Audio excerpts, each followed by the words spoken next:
ਪੰਜਾਬ ਦੇ ਵਿਚਾਲੇ ਅੰਮ੍ਰਿਤਪਾਲ ਦੇ ਚਰਚਾ ਤੋਂ ਬਾਅਦ ਵਿਦੇਸ਼ਾਂ ਦੇ ਵਿੱਚ ਵੀ ਖਾਲਿਸਤਾਨ ਦਾ ਮੁੱਦਾ ਸਰਗਰਮ ਹੁੰਦਾ ਵਿਖਾਈ ਦੇ ਰਿਹਾ ਹੈ। ਅੱਜ ਦੀ ਇਸ ਵਿਸ਼ੇਸ਼ ਚਰਚਾ ਦੇ ਵਿੱਚ ਮੇਰੇ ਨਾਲ ਸਾਥ ਦੇਣਗੇ ਰਾਣਾ ਜੀ ਤੇ ਮੈਂ।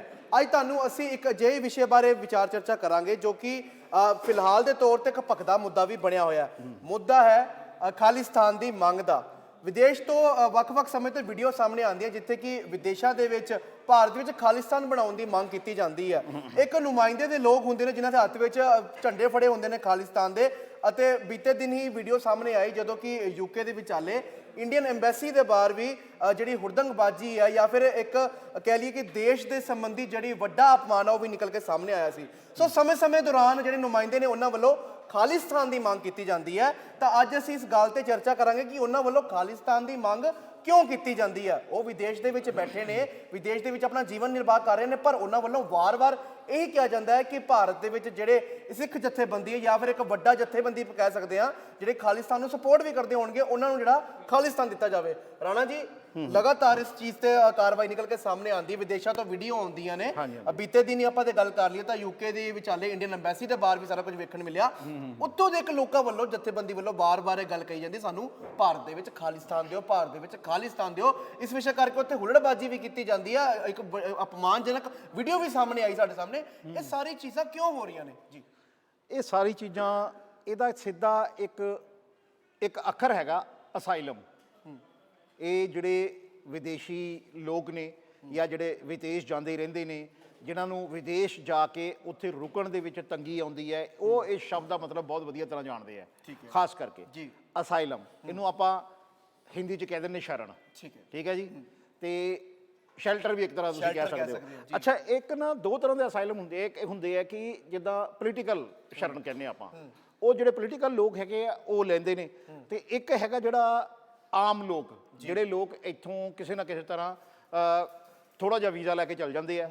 ਜਦੋਂ ਉਹਨਾਂ ਦਾ ਉੱਥੇ ਵੀਜ਼ਾ ਮੁੱਕਣ ਲੱਗਦਾ ਹੈ, ਖਾਸ ਕਰਕੇ ਤੁਹਾਨੂੰ ਇਹ ਚੀਜ਼ਾਂ ਜਿਹੜੀਆਂ ਆ ਨਾ ਯੂਕੇ ਤਾਂ USA ਦੇ ਵਿੱਚ ਸਭ ਤੋਂ ਜ਼ਿਆਦਾ ਮਿਲਣਗੀਆਂ ਜੀ, ਕਿਉਂਕਿ ਜਿੱਥੇ ਦੇ ਰੂਲ ਬਹੁਤ ਸਖਤ ਨੇ। ਬਾਕੀ ਥਾਵਾਂ ਤੇ ਤਾਂ ਵੀਜ਼ਾ ਜਿਹੜਾ ਹੈਗਾ ਐਕਸਟੈਂਡ ਵੀ ਹੋ ਜਾਂਦਾ ਬਹੁਤ ਆਰਾਮ ਦੇ ਨਾਲ, ਹੈ ਨਾ। ਯੂਕੇ ਤੇ USA ਦੇ ਵਿੱਚ ਤੁਹਾਨੂੰ ਸਭ ਤੋਂ ਜ਼ਿਆਦਾ ਤੁਹਾਨੂੰ ਇਸ ਤਰ੍ਹਾਂ ਦੇ ਜਿਹੜੇ ਤੱਤ ਮਿਲਣਗੇ ਜਿਹੜੇ ਖਾਲਿਸਤਾਨ ਦੀ ਮੰਗ ਕਰਦੇ ਆ। ਜਾਂ ਕੱਲਾ ਇੰਡੀਆ ਨਹੀਂ, ਜਿਹੜੇ ਵੀ ਦੇਸ਼ਾਂ ਤੋਂ ਗਏ ਹੋਏ ਲੋਕ ਹੈ ਉਹ ਸਾਰੇ ਉੱਥੇ ਜਿਹੜੀ ਹੈ ਸ਼ੈਲਟਰ ਲੈਣ ਨੂੰ, ਜਿਹਨੂੰ ਅਸਾਈਲਮ ਆਪਾਂ ਕਹਿੰਦੇ ਆ, ਹਾਂ, ਜਿਹਨੂੰ ਆਪਾਂ ਸ਼ਰਨ ਕਹਿੰਦੇ ਆ, ਉਹ ਲੈਣ ਵਾਸਤੇ ਉਹਨਾਂ ਦੀ ਮਜਬੂਰੀ ਹੈ ਇਹ ਕਿ ਉਹ ਇੱਕ, ਕਿਉਂਕਿ ਉਹਨਾਂ ਦੇ ਮਨ ਡਰ ਰਹਿੰਦਾ ਕਿ ਡਿਪੋਰਟ ਨਾ ਹੋ ਜਾਈਏ। ਹਾਂ, ਡਿਪੋਰਟ ਨਾ, ਕਿਉਂਕਿ ਵੀਜ਼ਾ ਮੁੱਕ ਗਿਆ ਹੁੰਦਾ ਤੇ ਉਹ ਲੌਜਿਕ ਇਹ ਰੱਖਦੇ ਆ ਉਸ ਸਰਕਾਰ ਦੇ ਸਾਹਮਣੇ, ਜਿੱਦਾਂ ਯੂਕੇ ਸਰਕਾਰ ਹੈ, ਮੰਨ ਲਓ ਯੂਕੇ ਸਰਕਾਰ ਦੇ ਸਾਹਮਣੇ ਲੌਜਿਕ ਇਹ ਰੱਖਿਆ ਜਾਂਦਾ ਕਿ ਅਸੀਂ ਭਾਰਤ ਤੋਂ ਆਏ ਹੋਏ ਹਾਂ ਤੇ ਸਾਨੂੰ ਭਾਰਤ ਦੇ ਵਿੱਚ ਖਤਰਾ ਹੈ, ਭਾਰਤ ਸਰਕਾਰ ਤੋਂ ਸਾਨੂੰ ਖਤਰਾ ਹੈ, ਇਸ ਕਰਕੇ ਅਸੀਂ ਭਾਰਤ ਪਰਤ ਨਹੀਂ ਸਕਦੇ ਤੇ ਸਾਨੂੰ ਤੁਸੀਂ ਇੱਥੇ ਸ਼ਰਨ ਦਿਓ। ਤੇ ਉਹ ਉਹਨਾਂ ਦੀ ਮਜਬੂਰੀ ਹੈ। ਇੱਦਾਂ ਦੇ ਤੁਸੀਂ ਦੇਖਿਆ ਹੋਣਾ, ਜਦੋਂ ਵੀ ਪਿੱਛੇ ਵੀ ਜਦੋਂ ਕੋਈ 6-7 ਮਹੀਨੇ ਪਹਿਲਾਂ ਦੀ ਗੱਲ ਹੈ, ਉਦੋਂ ਵੀ ਇੱਕ ਜਲੂਸ ਜਿਹਾ ਨਿਕਲਿਆ ਸੀਗਾ ਤੇ ਬਾਅਦ ਦੇ ਵਿੱਚ ਜਿਹੜੇ ਲੋਕ ਉੱਥੇ ਪੱਕੇ ਨਾਗਰਿਕ ਨੇ, ਜਿਹੜੇ ਜਿਨ੍ਹਾਂ ਨੂੰ ਅਸਾਈਲਮ ਦੀ ਲੋੜ ਨਹੀਂ ਹੈਗੀ, ਜਿਹੜੇ ਉੱਥੇ ਪੱਕੇ ਨਾਗਰਿਕ ਹੈਗੇ ਆ, ਉਹਨਾਂ ਨੇ ਇੰਡੀਅਨ ਝੰਡਾ ਲੈ ਕੇ ਉਹਨਾਂ ਦੇ ਮਗਰ ਭੱਜੇ ਸੀਗੇ ਤੇ ਉਹ ਅੱਗੇ ਤੋਂ ਪਿੱਛੇ ਇੱਦਾਂ ਅਕਸਰ ਇੱਦਾਂ ਕਿਉਂ ਹੁੰਦਾ? ਕਿਉਂਕਿ ਜਿਹੜੇ ਲੋਕ ਉੱਥੇ ਪੱਕੇ ਤੌਰ ਤੇ ਰਹਿ ਰਹੇ ਆ, ਉਹਨਾਂ ਨੂੰ ਕੋਈ ਇਸ ਚੀਜ਼ ਦੀ ਲੋੜ ਨਹੀਂ ਹੈਗੀ ਅਸਾਈਲਮ ਦੀ। ਇਸ ਕਰਕੇ ਉਹਨਾਂ ਨੂੰ ਕਦੀ ਨਹੀਂ ਤੁਸੀਂ ਦੇਖਿਆ ਹੋਣਾ ਕਿ ਉਹ ਕਿਸੇ ਤਰ੍ਹਾਂ ਦੀ ਕੋਈ ਮੰਗ ਕਰਨ। ਗੱਲ ਨਹੀਂ ਸਿਰਫ ਖਾਲਿਸਤਾਨ ਦੀ ਨਹੀਂ ਹੈਗੀ, ਜਾਂ ਕੋਈ ਹੋਰ ਜਿਹੜੀ ਸਰਕਾਰ ਵਿਰੋਧੀ ਜਿਹੜੀ ਗਤੀਵਿਧੀ ਹੈ, ਉਹ ਤੁਹਾਨੂੰ ਜਿਹੜਾ ਉੱਥੇ ਪੱਕਾ ਹੋ ਗਿਆ ਉਹਨੂੰ ਤੁਹਾਨੂੰ ਇਹ ਕਦੀ ਨਹੀਂ ਸੁਣਨ ਨੂੰ ਮਿਲੂਗਾ ਕਿ ਉਹ ਇਸ ਤਰ੍ਹਾਂ ਦੀ ਮੰਗ ਕਰ ਰਿਹਾ ਹੋਵੇ। ਦੇਖੋ, ਇੱਕ ਨਾ ਉੱਥੇ ਐਸੋਸੀਏਟ ਟਾਈਮਜ਼ ਇੱਕ ਅਖਬਾਰ ਹੈਗੀ ਹੈ ਇੰਗਲਿਸ਼ ਦੀ, ਯੂਕੇ ਤੋਂ ਨਿਕਲਦੀ ਹੈ, ਉਸਨੇ ਨਾ ਇੱਕ ਫੀਚਰ ਵੀ ਲਾਇਆ ਜੀ। ਇਹ 2-3 ਦਿਨ ਪਹਿਲਾਂ ਦਾ ਇੱਕ ਫੀਚਰ ਹੈਗਾ ਤੇ ਉਹਦਾ ਨਾ ਕੁਝ ਮੈਟਰ ਮੇਰੇ ਕੋਲ ਹੈਗਾ ਤੇ ਮੈਂ ਤੁਹਾਨੂੰ ਦੱਸਦਾ ਕਿ ਉਹਦੇ ਤੀਜੇ ਪੈਰੇ ਤੇ ਨਾ ਇੱਕ ਚੀਜ਼ ਲਿਖੀ ਹੈ। ਉਹਨਾਂ ਨੇ ਲਿਖਿਆ ਹੈ ਕਿ ਕੁਝ ਜਿਹੜੇ ਇੱਥੇ ਲੋਕ ਨੇ ਜਿਹੜੇ ਅਸਾਈਲਮ ਲਈ ਆਪਣੀ ਜਿਹੜੀ ਕੰਟਰੀ ਜਿੱਥੋਂ ਆਏ ਹੁੰਦੇ ਆ ਉੱਥੋਂ ਖਤਰੇ ਦਾ ਡਰਾਮਾ ਕਰਦੇ ਕਿ ਸਾਨੂੰ ਉੱਥੇ ਖਤਰਾ ਹੈਗਾ। ਇਹ ਉਹਨਾਂ ਨੇ ਦੂਜੇ ਪੈਰੇ ਦੇ ਵਿੱਚ ਬਕਾਇਦਾ ਆਰਟੀਕਲ ਲਿਖਣ ਵਾਲੇ ਬੰਦੇ ਨੇ। ਜ਼ਾਹਿਰ ਹੈ ਕਿ ਜੇ ਯੂਕੇ ਤੋਂ ਨਿਕਲਦੀ ਹੈ ਤੇ ਉੱਥੇ ਬਹੁਤ ਸਾਰੇ ਲੋਕਾਂ ਨੇ ਇਹ ਪੜ੍ਹਿਆ ਵੀ ਹੋਣਾ, ਉਹਨਾਂ ਲੋਕਾਂ ਵੀ ਨਹੀਂ ਪੜ੍ਹਿਆ ਹੋਣਾ ਜਿਹੜੇ ਲੋਕ ਇਸ ਚੀਜ਼ ਦੀ ਡਿਮਾਂਡ ਕਰ ਰਹੇ ਆ, ਜਿਹੜੇ ਇਸ ਚੀਜ਼ ਨੂੰ ਸਪੋਰਟ। ਉਹਨਾਂ ਨੇ ਲਿਖਿਆ ਕਿ one of the consequences of the demand of Khalistan is that it has led the unrest in the region। ਠੀਕ ਹੈ, ਇਹ ਉਹਨਾਂ ਨੇ ਲਿਖਿਆ ਕਿ ਜਿਹੜੇ ਕੁਝ ਲੋਕ ਇੱਦਾਂ ਦੇ ਹੈਗੇ ਜਿਹੜੇ ਇਹ ਸ਼ੋਅ ਕਰਦੇ ਆ ਕਿ ਸਾਨੂੰ ਆਪਣੇ ਦੇਸ਼ ਦੇ ਵਿੱਚ ਬਹੁਤ ਖਤਰਾ ਹੈ, ਖਤਰਾ ਹੈ। ਇਸ ਕਰਕੇ ਅਸੀਂ ਭੱਜ ਕੇ ਇੱਧਰ ਆਏ ਆ ਤੇ ਸਾਨੂੰ ਇੱਥੇ ਸ਼ਰਨ ਦਿੱਤੀ ਜਾਵੇ। ਯਾਨੀ ਉਹਨਾਂ ਦਾ ਵੀਜ਼ਾ ਜਿਹੜਾ ਹੈਗਾ, ਕਿਉਂਕਿ ਉਹ ਵੀਜ਼ਾ ਜਿੰਨਾ ਕੁ ਲਗਵਾ ਕੇ ਗਏ ਹੁੰਦੇ ਉਹ ਮੁੱਕ ਚੁੱਕਿਆ, ਹਾਂ ਮੁੱਕ ਚੁੱਕਿਆ ਹੁੰਦਾ। ਤੇ ਉੱਥੇ ਦੀਆਂ ਸਰਕਾਰਾਂ ਕੀ ਕਰਦੀਆਂ ਫਿਰ, ਕਿਉਂਕਿ ਦੇਸ਼ ਵਿਰੋਧੀ ਉਹ ਗੱਲਾਂ ਕਰਦੇ ਆ, ਤੇ ਇਸ ਕਰਕੇ ਉੱਥੇ ਹੀ ਸਰਕਾਰਾਂ ਉਹਨਾਂ ਨੂੰ ਸ਼ੈਲਟਰ ਦਿੰਦੀਆਂ ਵਾ। ਜਦ ਕਿ ਹੋਣਾ ਇਹ ਚਾਹੀਦਾ, ਜਿੱਦਾਂ ਮੰਨ ਲਓ ਕਿ ਇੰਡੀਅਨ ਬੰਦੇ ਹੈਗੇ ਕੁਝ ਜਿਹੜੇ ਜਾ ਕੇ ਉੱਥੇ ਕਹਿ ਰਹੇ ਆ ਕਿ ਜੀ ਮੇਰੇ ਨੂੰ ਆਪਣੇ ਦੇਸ਼ ਦੇ ਵਿੱਚ ਖਤਰਾ ਹੈ, ਤੇ ਜੇ ਉਹ ਸਰਕਾਰ ਜਿਹੜੀ ਯੂਕੇ ਦੀ ਸਰਕਾਰ ਹੈਗੀ ਹੈ, ਇਮਾਨਦਾਰੀ ਤਾਂ ਇਸੇ ਚੀਜ਼ ਦੇ ਵਿੱਚ ਹੈਗੀ ਕਿ ਯੂਕੇ ਦੀ ਸਰਕਾਰ ਇੰਡੀਅਨ ਗਵਰਨਮੈਂਟ ਨੂੰ ਕਵੇ ਕਿ ਇਸ ਟਾਈਪ ਦੇ ਬੰਦੇ ਇਸ ਟਾਈਪ ਇਹ ਤਰ੍ਹਾਂ ਦੇ ਬੰਦੇ ਆ, ਕਿਉਂਕਿ ਪਾਸਪੋਰਟ ਉਹਨਾਂ ਦੇ ਕੋਲ ਹੈਗੇ, ਸਭ ਕੁਝ ਉਹਨਾਂ ਦੀ ਪੂਰੀ ਪਛਾਣ ਉਹਨਾਂ ਦੇ ਕੋਲ ਹੈ, ਉਹ ਉਹਨਾਂ ਦੀ ਇੱਕ ਡਿਟੇਲ ਭੇਜਣ ਭਾਰਤ ਸਰਕਾਰ ਦੇ ਕੋਲ, ਵਿਦੇਸ਼ ਮੰਤਰਾਲੇ ਦੇ ਕੋਲ ਭੇਜਣ, ਤੇ ਉਹਨਾਂ ਦੀ ਇੱਥੇ ਜਾਂਚ ਕਰਵਾਉਣ ਕਿ ਉਹਨਾਂ ਨੂੰ ਕਿਸ ਚੀਜ਼ ਦਾ ਖਤਰਾ ਹੈ। ਰਾਣਾ ਜੀ, ਦੂਜੇ ਸ਼ਬਦਾਂ 'ਚ ਅਸੀਂ ਇਹ ਵੀ ਗੱਲ ਸਮਝ ਸਕਦੇ ਹਾਂ ਕਿ ਜਿਹੜੇ ਲੋਕ ਜਾਂਦੇ ਨੇ ਬਾਹਰ, ਇਹਨਾਂ ਦਾ ਉਦੇਸ਼ ਖਾਲਿਸਤਾਨ ਬਣਾਉਣਾ ਨਹੀਂ ਹੈ, ਦੂਸਰੇ ਤਰੀਕੇ ਦੀ ਸਿਰਫ ਆਪਣਾ ਵੀਜ਼ਾ ਐਕਸਟੈਂਡ ਕਰਵਾ ਕੇ ਉੱਥੇ ਅਸਾਈਲਮ ਲੈਣਾ। ਅੱਛਾ, ਉਹ ਖਾਲਿਸਤਾਨ ਸਮਰਥਕ ਵੀ ਨਹੀਂ ਹੈਗੇ, ਇਹ ਨਹੀਂ ਕਿ ਉਹ ਖਾਲਿਸਤਾਨ ਸਮਰਥਕ ਹੈਗੇ ਆ, ਉਹ ਸਿਰਫ ਆਪਣਾ ਉੱਲੂ ਸਿੱਧਾ ਕਰ ਰਹੇ ਆ। ਅੱਛਾ, ਇਸ ਆਰਟੀਕਲ ਦੇ ਵਿੱਚ ਉਹਨਾਂ ਨੇ ਇੱਕ ਗੱਲ ਇਹ ਵੀ ਲਿਖੀ ਹੈ ਕਿ ਜੇ, ਕਿਉਂਕਿ ਅਕਸਰ ਇਹ ਮੰਨਿਆ ਜਾਂਦਾ ਹੈ ਕਿ ਜੀ ਨਹੀਂ ਜੀ ਉੱਥੇ ਸਿੱਖਾਂ ਨੂੰ ਖਤਰਾ ਹੈ ਜੀ, ਤੇ ਜੇ ਉਹਨੇ ਆਰਟੀਕਲ ਦੇ ਵਿੱਚ ਲਿਖਿਆ ਜੇ ਸਿੱਖਾਂ ਨੂੰ ਖਤਰਾ ਹੈ ਤੇ 10 ਸਾਲ ਡਾਕਟਰ ਮਨਮੋਹਨ ਸਿੰਘ ਪ੍ਰਧਾਨ ਮੰਤਰੀ ਕਿੱਦਾਂ ਰਹਿ ਗਏ। ਬਿਲਕੁਲ, ਬਹੁਤ ਵੱਡੀ ਗੱਲ ਹੈ। ਠੀਕ ਹੈ ਨਾ ਜੀ। ਜਿਹੜੇ ਪੁਰੀ ਹੈਗੇ ਹੁਣ ਪੈਟਰੋਲੀਅਮ ਮੰਤਰੀ ਹੈਗੇ, ਉਹ ਕਹਿੰਦੇ ਕਿੱਦਾਂ ਮਤਲਬ ਉੱਥੇ ਮੰਤਰੀ ਬਣ ਗਏ, ਉਹ ਵੀ ਮੋਦੀ ਸਰਕਾਰ ਦੇ ਵਿੱਚ, ਹਿੰਦੂਆਂ ਦੀ ਸਰਕਾਰ ਦੇ ਵਿੱਚ ਕਿੱਦਾਂ ਮੰਤਰੀ ਬਣ ਗਏ ਜੇ ਉੱਥੇ ਖਤਰਾ ਹੈ। ਇਹ ਮਤਲਬ ਇਹ ਆਰਟੀਕਲ ਦੇ ਵਿੱਚ ਇਹ ਅਸੀਂ ਨਹੀਂ ਕਹਿ ਰਹੇ, ਇਹ ਜਿਹੜਾ ਉੱਥੋਂ ਸਟੇਟਸਮੈਨ, ਹਾਂ ਜਿਹੜਾ ਉੱਥੇ ਜਿਹੜਾ ਵਿਦੇਸ਼ ਦੇ ਵਿੱਚ ਆਰਟੀਕਲ ਲੱਗਾ ਇਹ ਅਖਬਾਰ ਮੈਂ ਮਤਲਬ ਦਿਖਾਣਾ ਚਾਹੂੰਗਾ। ਇਹ ਹੈਗੀ ਹੈ ਐਸੋਸੀਏਟ ਟਾਈਮਜ਼ ਅਖਬਾਰ ਹੈਗੀ, ਉਹਦੇ 'ਚ ਫੀਚਰ ਲੱਗਾ ਹੋਇਆ ਵਾ, ਔਰ ਉਹਦੇ 'ਚ ਉਹਨਾਂ ਨੇ ਹੈਡਿੰਗ ਹੀ ਲਿਖਿਆ ਕਿ demands for Khalistan a closer look at the past, present and future. ਉਹਨਾਂ ਨੇ ਇਹ ਦੱਸਿਆ ਕਿ ਜਿਹੜਾ ਖਾਲਿਸਤਾਨ ਦੀ ਮੰਗ ਹੈਗੀ ਹੈ, ਇਹਨੂੰ ਲੈ ਕੇ ਇਹਦੇ ਅਸਰ ਕੀ ਹੋ ਸਕਦੇ ਨੇ, ਇਹਦੇ ਪ੍ਰਭਾਵ ਕੀ ਨੇ। ਉਹਨਾਂ ਨੇ ਪੂਰਾ ਦੱਸਿਆ ਕਿ ਜਿਹੜਾ ਪਹਿਲਾਂ ਜਦੋਂ ਮਤਲਬ ਇਹ ਖਾਲਿਸਤਾਨ ਦੀ ਮੰਗ ਨੂੰ ਲੈ ਕੇ ਜੋ ਅਸਥਿਰਤਾ ਜਿਹੜੀ ਹੈਗੀ ਹੈ ਉਹ ਪੰਜਾਬ ਦੇ ਵਿੱਚ ਪੈਦਾ ਹੋਈ ਸੀ, ਤੇ ਉਹਦੇ ਅਸਰਾਤ ਕੀ ਰਹੇ ਨੇ, ਉਹਦਾ ਅਸਰ ਕਿੰਨੀ ਦੇਰ ਤੱਕ ਲੋਕਾਂ ਨੇ ਝੱਲਿਆ। ਉਹਨਾਂ ਨੇ ਦੱਸਿਆ ਕਿ ਵੀ ਕਈ ਹੈਵੀ ਇੰਡਸਟਰੀਜ਼ ਜਿਹੜੀਆਂ ਵੱਡੀਆਂ ਇੰਡਸਟਰੀਜ਼ ਸੀਗੀਆਂ ਉਹ ਪੰਜਾਬ ਤੋਂ ਕਿਤੇ ਹੋਰ ਸ਼ਿਫਟ ਹੋ ਗਈਆਂ।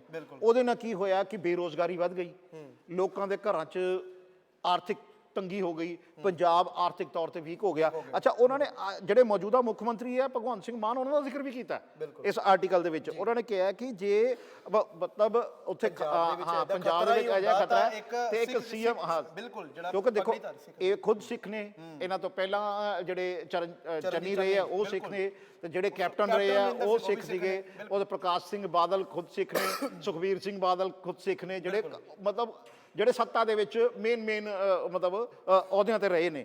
ਤੇ ਉਹ ਕਹਿੰਦੇ ਕਿ ਜੇ ਇਹ ਸਭ ਕੁਝ ਹੈਗਾ ਤੇ ਫਿਰ ਇਹ ਲੋਕ ਉੱਥੇ ਇਦਾਂ ਕਿੱਦਾਂ ਬਣ ਗਏ ਜੇ ਤੁਹਾਨੂੰ ਜੇ ਖਤਰਾ ਹੈ। ਯਾਨੀ ਕੁੱਲ ਮਿਲਾ ਕੇ ਉਹ ਇਸ ਚੀਜ਼ ਤੇ ਇਤਰਾਜ਼ ਜਤਾ ਰਹੇ ਹੈ ਕਿ ਤੁਸੀਂ ਕੁਝ ਲੋਕ ਅਜਿਹੇ ਹੈਗੇ ਜਿਹੜੇ ਸਿਰਫ ਆਪਣੇ ਫਾਇਦੇ ਵਾਸਤੇ ਕੁਝ ਲੋਕਾਂ ਨੂੰ, ਜਿਹੜੇ ਪੰਜਾਬ 'ਚ ਰਹਿੰਦੇ ਨੌਜਵਾਨ ਹੈਗੇ ਆ, ਉਹਨਾਂ ਨੂੰ ਗੁੰਮਰਾਹ ਕਰਕੇ ਤੇ ਉਹਨਾਂ ਨੂੰ ਆਪਣੇ ਮਗਰ ਲਾਉਣ ਦੀ ਕੋਸ਼ਿਸ਼ ਕਰ ਰਹੇ ਆ, ਜਦਕਿ ਅਜਿਹਾ ਕੁਝ ਵੀ ਨਹੀਂ ਹੈ ਜਿਹਦੇ 'ਚ ਖਾਲਿਸਤਾਨ ਦੀ ਮੰਗ ਬਹੁਤ ਜ਼ਿਆਦਾ ਮਜ਼ਬੂਤ ਜਿਹਨੂੰ ਦੇਖ ਕੇ ਬਣਦੀ ਹੋਵੇ।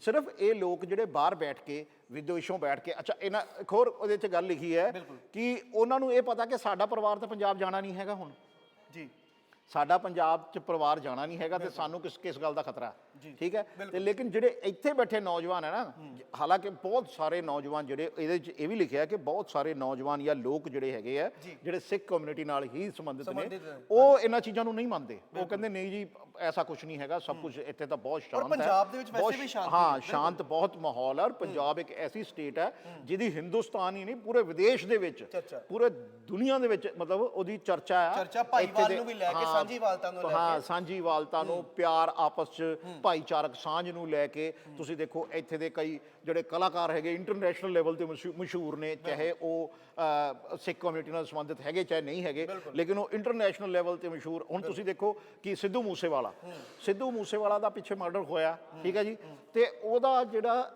ਉਹਦੇ ਮਰਡਰ ਦਾ ਅਫਸੋਸ ਉਹ ਲੋਕਾਂ ਨੇ ਵੀ ਕੀਤਾ ਜਿਹੜੇ ਲੋਕਾਂ ਨੂੰ ਪੰਜਾਬੀ ਨਾਲ ਕੋਈ ਲੈਣਾ ਦੇਣਾ ਹੀ ਨਹੀਂ ਹੈਗਾ। ਇੰਟਰਨੈਸ਼ਨਲ ਕਲਾਕਾਰ ਜਿਹਨਾਂ ਲਿਰਿਕਸ ਵੀ ਸਮਝ ਨਾ ਆਉਂਦੇ ਹੋਣ, ਉਹਨਾਂ ਨੇ ਅੱਛਾ ਇਹਦੇ 'ਚ ਕਲਚਰ ਦਾ ਜ਼ਿਕਰ ਵੀ ਕੀਤਾ ਕਿ ਪੰਜਾਬ ਦਾ ਕਲਚਰ ਇੰਨਾ ਕੁ ਮਹਾਨ ਹੈ, ਇੰਨਾ ਫੈਲਿਆ ਹੋਇਆ ਕਿ ਇਸ ਕਲਚਰ ਨੂੰ ਲੈ ਕੇ ਹੀ ਪੰਜਾਬ ਆਪਣੇ ਆਪ 'ਚ ਇੱਕ ਪਹਿਚਾਣ ਰੱਖਦਾ ਹੈ। ਉਹਦੇ 'ਚ ਕਿਸੇ ਹੋਰ ਚੀਜ਼ ਦੀ ਕਿਤੇ ਥਾਂ ਨਹੀਂ ਹੈਗੀ।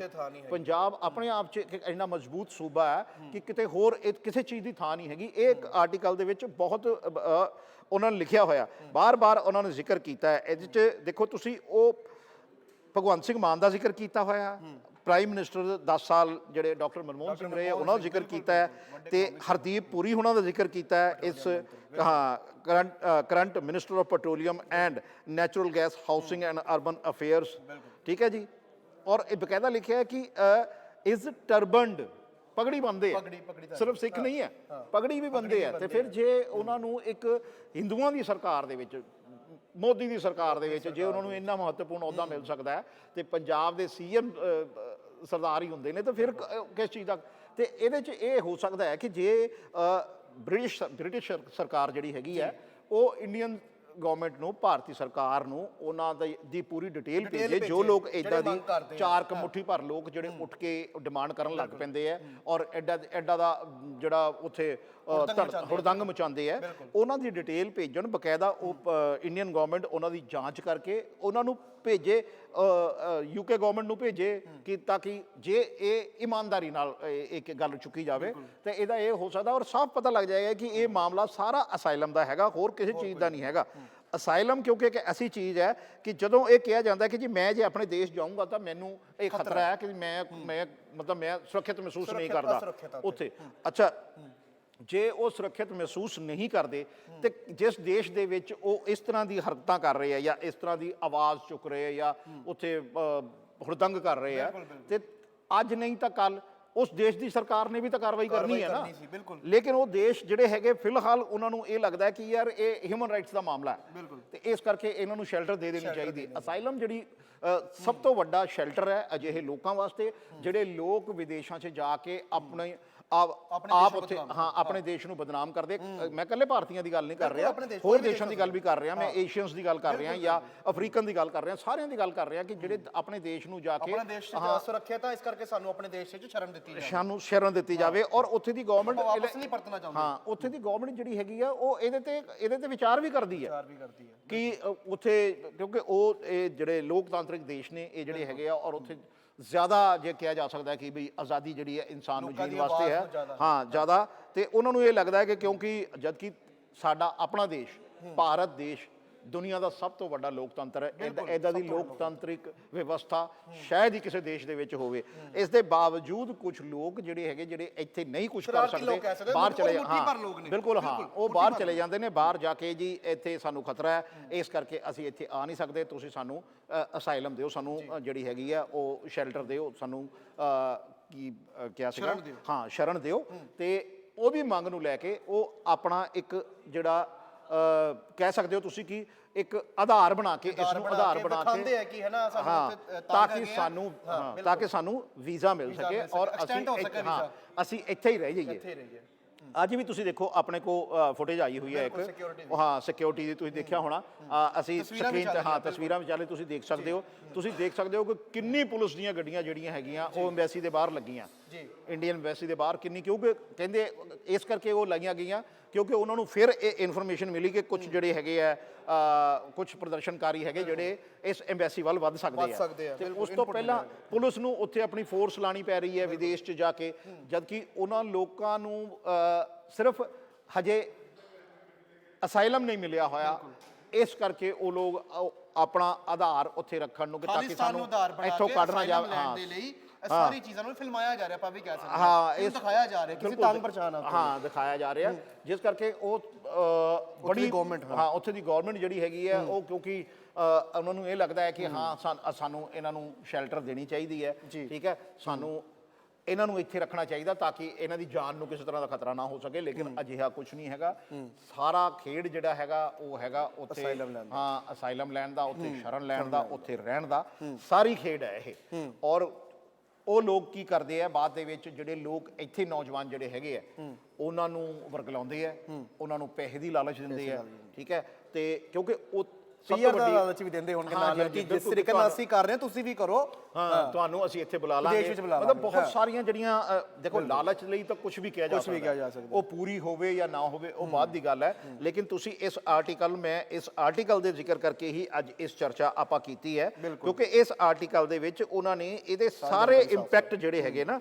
ਸਾਰੇ ਅਸਰ ਜਿਹੜੇ ਹੈਗੇ ਆ ਉਹ ਦੱਸੇ ਹੋਏ ਆ। ਇਹਦੇ ਵਿੱਚ ਬਕਾਇਦਾ ਉਹਨਾਂ ਨੇ ਲਿਖਿਆ ਹੋਇਆ ਹੈ ਕਿ ਕਈ ਸਿੱਖ ਧਾਰਮਿਕ ਸਥਾਨ ਜਿਹੜੇ ਇਦਾਂ ਦੇ ਹੈਗੇ ਆ ਜਿਹਦੇ 'ਚ ਉਹਨਾਂ ਨੇ ਜ਼ਿਕਰ ਕੀਤਾ ਹੈ ਨਾਂਦੇੜ ਸਾਹਿਬ ਦਾ ਜੀ, ਠੀਕ ਹੈ ਜੀ, ਹਜ਼ੂਰ ਸਾਹਿਬ ਦਾ ਜ਼ਿਕਰ ਕੀਤਾ ਹੈ, ਪਟਨਾ ਸਾਹਿਬ ਦਾ ਜ਼ਿਕਰ ਕੀਤਾ ਹੈ, ਹੋਰ ਕਈ ਐਸੇ ਤੀਰਥ ਸਥਾਨ ਹੈਗੇ ਜਿਨ੍ਹਾਂ ਦਾ ਜ਼ਿਕਰ ਕੀਤਾ ਹੈ ਕਿ ਜੇ ਪੰਜਾਬ, ਵੈਸੇ ਤਾਂ ਅਜਿਹਾ ਹੋ ਨਹੀਂ ਸਕਦਾ, ਜੇ ਪੰਜਾਬ ਕੱਲ ਨੂੰ ਜੇ ਤੁਸੀਂ ਜਿੱਦਾਂ ਦੀ ਡਿਮਾਂਡ ਕਰ ਰਹੇ ਹੋ, ਜੇ ਉਸ ਤਰ੍ਹਾਂ ਦੀ ਡਿਮਾਂਡ ਤੁਹਾਡੀ, ਉਸ ਡਿਮਾਂਡ ਦਾ ਅਸਰ ਕੀ ਹੋਏਗਾ, ਤੇ ਉਹ ਉਹਨਾਂ ਨੇ ਦੱਸਿਆ ਕਿ ਅੱਜ ਤੁਸੀਂ ਨਨਕਾਣਾ ਸਾਹਿਬ ਜਾਣ ਵਾਸਤੇ ਕਿੰਨੀ ਮੁਸ਼ਕਲ ਨਾਲ ਵੀਜ਼ੇ ਲਵਾ ਇਹ ਕਰਕੇ, ਕਿਉਂਕਿ ਉਹ ਪਾਕਿਸਤਾਨ 'ਚ ਰਹਿ ਗਏ, ਠੀਕ ਹੈ ਨਾ। ਤੇ ਇਸੇ ਤਰ੍ਹਾਂ ਜਿਹੜਾ ਪਟਨਾ ਸਾਹਿਬ, ਜਿਹੜਾ ਗੁਰੂ ਗੋਬਿੰਦ ਸਿੰਘ ਜੀ ਦਾ ਜਨਮ ਸਥਾਨ ਹੈਗਾ, ਠੀਕ ਹੈ ਜੀ, ਉਹ, ਔਰ ਨਾਂਦੇੜ ਸਾਹਿਬ ਜਿੱਥੇ ਉਹਨਾਂ ਨੇ ਆਪਣਾ ਆਖਰੀ ਸਮਾਂ ਗੁਜ਼ਾਰਿਆ, ਉਹ, ਇਹ ਸਾਰੇ ਤੁਸੀਂ ਕੀ ਚਾਹੋਗੇ ਕਿ ਵੀ ਇਹਦੇ ਦਰਸ਼ਨਾਂ ਵਾਸਤੇ, ਕਿਉਂਕਿ ਨਾਂਦੇੜ ਸਾਹਿਬ ਨੂੰ ਤਾਂ ਇਹ ਮੰਨਿਆ ਜਾਂਦਾ ਨੇ ਕਿ ਹਰ ਸਿੱਖ ਨੂੰ 60 ਸਾਲ ਦੀ ਉਮਰ ਤੋਂ ਪਹਿਲਾਂ ਨਾਂਦੇੜ ਸਾਹਿਬ ਦੇ ਦਰਸ਼ਨ ਕਰਨੇ ਚਾਹੀਦੇ ਆ। ਬਿਲਕੁਲ। ਤੇ ਉਹ ਕੀ ਚਾਹੁੰਦੇ ਕਿ ਵੀ ਇਹ ਦਰਸ਼ਨ ਵੀ ਤੁਹਾਨੂੰ ਮੁਸ਼ਕਲ ਹੋ ਜਾਣ, ਕਿਉਂਕਿ ਉਹ ਇਹ ਚੀਜ਼ਾਂ ਇਸ ਆਰਟੀਕਲ 'ਚ ਲਿਖੀਆਂ। ਮੈਂ ਇਸ ਦਾ ਪਰਸਨਲ ਆਪਣੀ ਤੌਰ ਤੇ ਜ਼ਿਕਰ ਨਹੀਂ ਕਰ ਰਿਹਾ, ਮੈਂ ਸਿਰਫ ਇਸ ਆਰਟੀਕਲ ਦਾ, ਐਸੋਸੀਏਟ ਟਾਈਮਸ ਨਾਂ ਦੀ ਅਖਬਾਰ ਹੈ ਜਿਹਦੇ ਵਿੱਚ ਇਹ ਆਰਟੀਕਲ ਲੱਗਿਆ, ਔਰ ਜਿਹੜੇ ਵੀ ਵਿਦੇਸ਼ੀ ਮੇਰੇ ਸਹਿਯੋਗੀ ਨੇ, ਮੇਰੇ ਦੋਸਤ ਨੇ, ਉਹ ਇਸ ਆਰਟੀਕਲ ਨੂੰ ਪੜ੍ਹਨ ਤਾਂ ਉਹਨਾਂ ਨੇ ਵੀ ਦੇਖ ਰਹੇ ਹੋਣੇ ਜਿਹੜੇ ਵਿਦੇਸ਼ਾਂ ਵਿੱਚ ਰਹਿ ਰਹੇ, ਬਿਲਕੁਲ ਜੀ ਬਿਲਕੁਲ, ਉਹਨਾਂ ਨੇ ਬਕਾਇਦਾ ਇਸ ਪੂਰੇ ਆਰਟੀਕਲ ਦੇ ਵਿੱਚ ਇੱਕ ਪਹਿਲੂ ਦਾ ਜ਼ਿਕਰ ਕੀਤਾ ਕਿ ਜਦੋਂ ਇੱਥੋਂ ਇੰਡਸਟਰੀ ਬਾਹਰ ਗਈ, ਉਸ ਤੋਂ ਬਾਅਦ ਪੰਜਾਬ ਨੂੰ ਕਿਹੜੇ ਹਾਲਾਤਾਂ ਦਾ ਸਾਹਮਣਾ ਕਰਨਾ ਪਿਆ, ਇਹ ਸਾਰਾ ਜ਼ਿਕਰ ਜਿਹੜਾ ਆ ਇਸ ਆਰਟੀਕਲ ਦੇ ਵਿੱਚ ਲਿਖਿਆ ਹੋਇਆ। ਔਰ ਇਹਦੇ 'ਚ ਭਾਈਚਾਰਕ ਸਾਂਝ ਬਾਰੇ, ਅੱਛਾ ਇਹਦੇ 'ਚ ਜ਼ਿਕਰ ਦੇਖੋ ਕੀਤਾ ਗਿਆ ਹੈ ਜੀ, ਇੱਥੇ ਬਾਬਾ ਦੀਪ ਸਿੰਘ ਜੀ ਦਾ ਵੀ ਜ਼ਿਕਰ ਕੀਤਾ ਗਿਆ ਜੀ। ਉਹਨਾਂ ਨੇ ਕਿਹਾ ਕਿ ਉਹ ਯੋਧੇ ਜਿਹੜੇ ਹੈ ਨਾ, ਉਹ ਮਾਨਵਤਾ ਲਈ ਉਹਨਾਂ ਨੇ ਆਪਣੀ ਜਿਹੜੀ ਹੈ ਬਲੀਦਾਨ ਦਿੱਤਾ, ਮਾਨਵਤਾ ਲਈ ਹਮੇਸ਼ਾ ਅੱਗੇ ਹੋਏ ਨੇ ਉਹ, ਤੇ ਉਹਨਾਂ ਨੇ ਕਦੀ ਵੀ ਇਸ ਤਰ੍ਹਾਂ ਦੀ ਕੋਈ ਮੰਗ ਜਿਹੜੀ ਆ ਉਹ ਨਹੀਂ ਕੀਤੀ। ਤੇ ਹੋਰ ਵੀ ਬਹੁਤ ਸਾਰੇ ਯੋਧਿਆਂ ਦਾ ਇਹਦੇ 'ਚ ਜ਼ਿਕਰ ਕੀਤਾ ਹੋਇਆ ਵਾ। ਔਰ ਇਹ ਜਿਹੜੀ ਚੀਜ਼, ਇਹ ਆਰਟੀਕਲ ਪੜ੍ਹਨ ਤੋਂ ਬਾਅਦ ਮੈਨੂੰ ਇਹ ਲੱਗਾ ਕਿ ਨਹੀਂ, ਅੱਜ ਆਪਾਂ ਇਸ ਆਰਟੀਕਲ ਦਾ ਜ਼ਿਕਰ ਜਿਹੜਾ ਹੈ ਉਹ ਕਰਨਾ ਚਾਹੀਦਾ, ਕਿਉਂਕਿ ਜਿਹੜੇ ਲੋਕ ਲਗਾਤਾਰ ਮੰਗ ਕਰ ਰਹੇ ਨੇ, ਤਸਵੀਰਾਂ ਆਉਂਦੀਆਂ ਨੇ ਵਾਰ-ਵਾਰ, ਤੇ ਦੈਨਿਕ ਸਵੇਰਾ ਟੀਮ ਉਦੋਂ ਹੀ ਜੁਟ ਗਈ ਸੀ ਕਿ ਅਸਲ 'ਚ ਤਸਵੀਰਾਂ ਆਉਂਦੀਆਂ ਕਿਉਂ ਨੇ, ਕਿਉਂ ਵਿਦੇਸ਼ਾਂ ਦੇ ਵਿੱਚ ਮੰਗ ਉੱਠਦੀ ਹੈ ਕਿ ਪੰਜਾਬ ਦੇ ਵਿੱਚ ਖਾਲਿਸਤਾਨ ਬਣਾਇਆ ਜਾਵੇ। ਉਸ ਤੋਂ ਬਾਅਦ ਦੈਨਿਕ ਸਵੇਰਾ ਦੀ ਟੀਵੀ ਦੀ ਟੀਮ ਜਿਹੜੀ ਆ ਇਸ ਚੀਜ਼ ਦੇ ਵਿੱਚ ਲੱਗ ਗਈ ਸੀ, ਜਿਸ ਤੋਂ ਬਾਅਦ ਸਾਡੇ ਹੱਥ ਇੱਕ ਪੁਖਤਾ ਜਾਣਕਾਰੀ ਆਈ ਹੈ, ਜਿਹੜੀ ਕਿ ਐਸੋਸੀਏਟ ਟਾਈਮਸ ਨਾਮ ਦਾ ਵਿਦੇਸ਼ੀ ਅਖਬਾਰ ਹੈ, ਉਸਨੇ ਆਰਟੀਕਲ ਦੇ ਵਿੱਚ ਸਾਰੇ ਫੈਕਟ ਨੂੰ ਜਿਹੜਾ ਸਾਫ਼-ਸਾਫ਼ ਛਾਪਿਆ ਰਾਣਾ ਜੀ। ਤੇ ਅੱਜ ਮੈਂ ਉਸ ਵਿਸ਼ੇ ਤੇ ਚਰਚਾ ਕੀਤੀ ਹੈ, ਤੁਹਾਨੂੰ ਫੈਕਟ ਵੀ ਦੱਸਿਆ। ਇਹ ਜਿਹੜੇ ਫੈਕਟ ਤੁਹਾਨੂੰ ਦੱਸੇ ਆ ਸਾਰੇ ਅਖਬਾਰ ਦੇ ਮੁਤਾਬਿਕ ਨੇ। ਉਹਦੇ ਵਿੱਚ ਜਿਹੜਾ ਸਾਰਾ ਜਾਣਕਾਰੀ ਦਿੱਤੀ ਗਈ ਕਿ ਸਿਰਫ ਅਸਾਈਲਮ ਲੈਣ ਦੇ ਲਈ ਜਿਹੜੀ ਖਾਲਿਸਤਾਨ ਦੀ ਮੰਗ ਹੈ ਵਿਦੇਸ਼ਾਂ ਵਿੱਚ ਵਧੇਰੇ ਉੱਠਦੀ ਹੈ, ਜਿਹੜੇ ਉੱਥੇ ਦੇ ਕਹਿ ਲਈ ਕਿ ਹੁੜਦੰਗਬਾਜ਼ੀ ਕੀਤੀ ਜਾਂਦੀ ਹੈ, ਇੱਕ ਤਰੀਕੇ ਦੇ ਅਪਮਾਨ ਕੀਤੇ ਜਾਂਦੇ ਨੇ। ਇਹ ਸਾਰਿਆਂ ਦਾ ਮਕਸਦ ਸਿਰਫ ਤੇ ਸਿਰਫ ਅਸਾਈਲਮ ਲੈਣਾ ਹੁੰਦਾ ਹੈ, ਨਾ ਕਿ ਖਾਲਿਸਤਾਨ ਦੀ ਮੰਗ ਨੂੰ ਜਿਹੜਾ ਵਧਾਵਾ ਦੇਣਾ ਹੁੰਦਾ ਹੈ। ਸੋ ਅੱਜ ਦੀ ਇਸ ਵਿਸ਼ੇਸ਼ ਚਰਚਾ ਵਿੱਚ ਮੇਰੇ ਨਾਲ ਸਾਥ ਦਿੱਤਾ ਹੈ ਰਾਣਾ ਜੀ ਨੇ। ਤੁਸੀਂ ਵੀ ਇਸ ਵੀਡੀਓ ਵਿੱਚ ਕਮੈਂਟ ਕਰਕੇ ਆਪਣੀ ਰਾਏ ਜ਼ਰੂਰ ਦਿਓ। ਤੁਹਾਨੂੰ ਅੱਜ ਅਸੀਂ ਸਪਸ਼ਟੀਕਰਨ ਦਿੱਤਾ ਹੈ ਤੇ ਚਰਚਾ ਕੀਤੀ ਹੈ ਕਿ ਖਾਲਿਸਤਾਨ, ਵਿਦੇਸ਼ਾਂ ਵਿੱਚ ਖਾਲਿਸਤਾਨ ਨੂੰ ਲੈ ਕੇ ਜਿਹੜੇ ਮੁੱਦੇ ਸਰਗਰਮ ਹੁੰਦੇ ਨੇ, ਤਸਵੀਰਾਂ ਨਿਕਲ ਕੇ ਸਾਹਮਣੇ ਆਉਂਦੀਆਂ ਨੇ, ਉਸ ਦੇ ਪਿੱਛੇ ਦੀ ਸੱਚਾਈ ਕੀ ਹੈ।